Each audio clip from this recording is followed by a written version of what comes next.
Europe 1 réveille les Français. Europe 1, 7h24, Thomas Soto.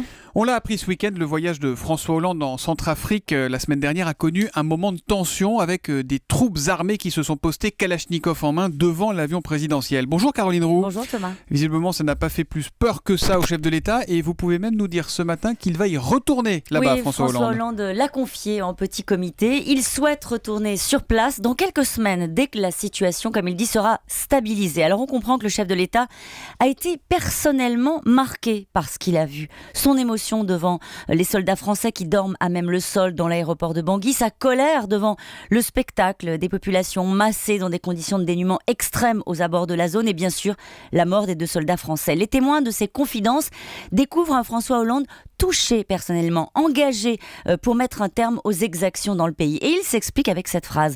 Pendant 30 ans, il y a eu un certain nombre d'opérations militaires françaises en Centrafrique. Mais c'était tantôt pour soutenir un dictateur, tantôt pour le renverser. Aujourd'hui, c'est pour sauver des vies humaines. C'est toute la différence. Alors Caroline, on ne peut évidemment pas contester la sincérité de François Hollande dans ce dossier. Une sincérité qu'il exprime d'ailleurs assez naturellement dès qu'il est hors de nos frontières. Mais alors en France, c'est curieux, c'est complètement une autre affaire.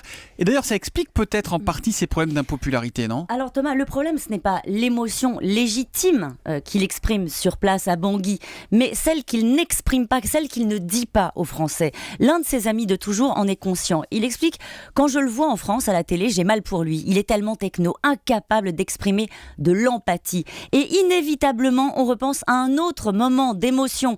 C'était encore en Afrique, au Mali cette fois. François Hollande avait déclaré « C'est le plus beau jour de ma vie politique ». Il y aurait donc 2 François Hollande, l'un tellement corseté et techno pour parler à la France qui souffre, l'autre tellement engagé et combatif pour répondre à la barbarie en Afrique. C'est un peu une forme de schizophrénie politique. Alors quoi qu'il en soit, son positionnement en Centrafrique est plutôt bien perçu par les Français. Il y a un sondage BVA qui dit qu'un Français sur 2, 50%, lui font confiance pour mener à bien cette opération délicate en Centrafrique. Oui, c'est plus que son score sur la politique intérieure où il est à 23% de Français plus de 2 fois plus, ouais. Satisfaits. Personne, Thomas, ne lui en voudra de réussir à l'étranger, de s'émouvoir de la barbarie, s'il parvient à afficher la même autorité pour conduire la réforme et le même engagement pour régler les situations indignes et révoltantes à quelques kilomètres de l'Elysée. Il y a donc un François Hollande urbi à la ville et un François Hollande orbi au monde. Et c'est pas qu'un constat, ça devient carrément un problème pour le chef de l'État. C'est ce que nous dit Caroline Roux ce matin. L'info politique de Caroline revient demain à 7h25. À demain, Thomas. À demain, Caroline.